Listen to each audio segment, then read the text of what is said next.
Welcome back to ABC Training Skies. Today we will see the topic 7 in Creo Parametric.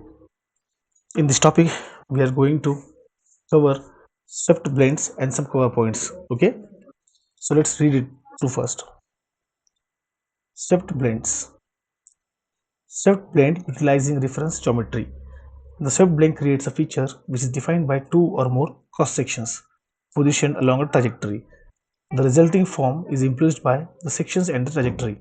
In this example below, the edge of the model is used as a trajectory and three different sections are placed along the trajectory. Here you can see that.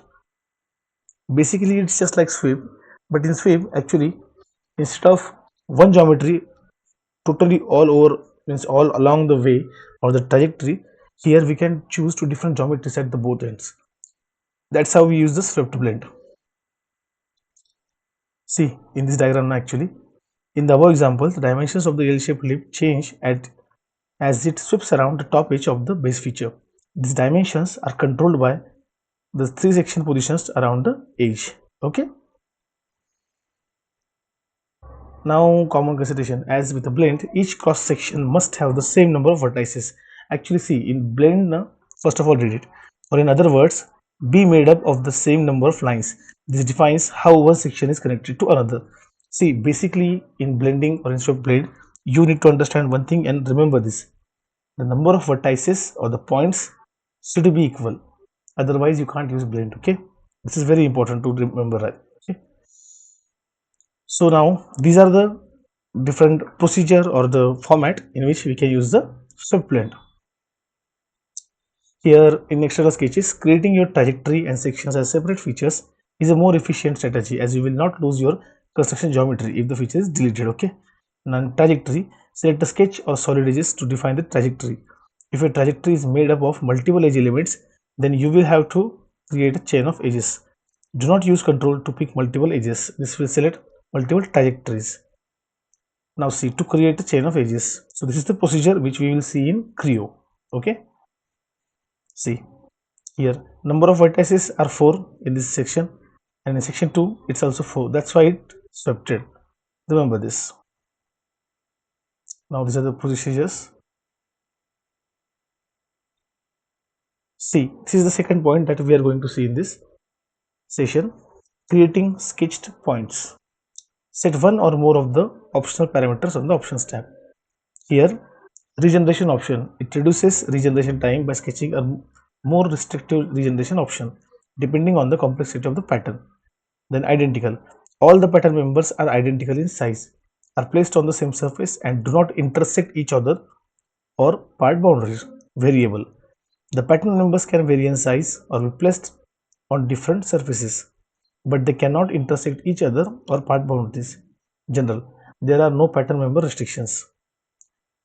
Follow leader location, offset all pattern members from the sketch plane using the same distance as the pattern leader's offset.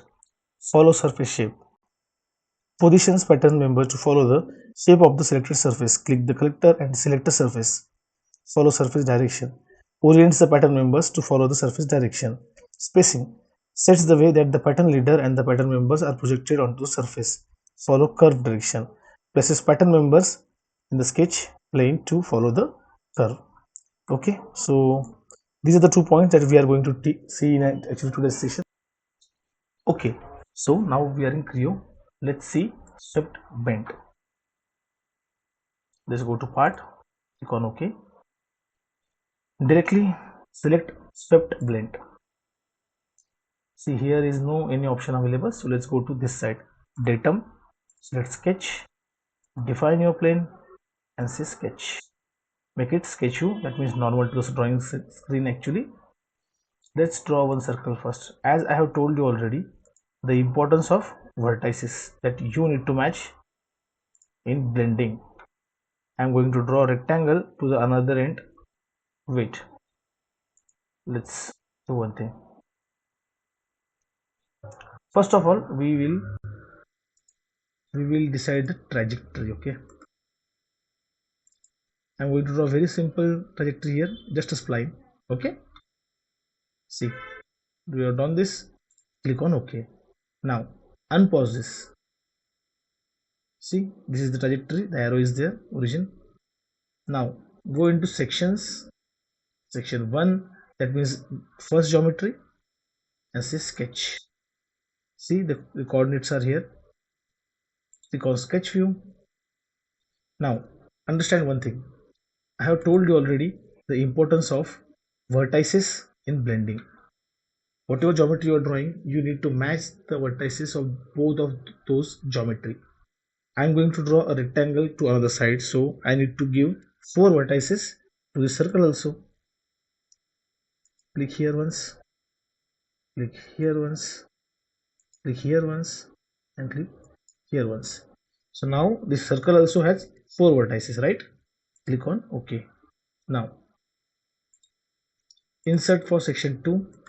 Click on this and say sketch. Make it normal to the plane. Here, just take one rectangle and draw it on the coordinates. Okay, just remember this. Here I am drawing this rectangle. Vertices are 4. 1, 2, 3, 4, right? That's why we are given 4 vertices. Now see, this is my one geometry, this is another geometry. Just click on OK. See, this is called as swept blend. Let's see its preview. See, so this is how this part will be seen to us. Cancel the preview. Now click on OK. So this is the command.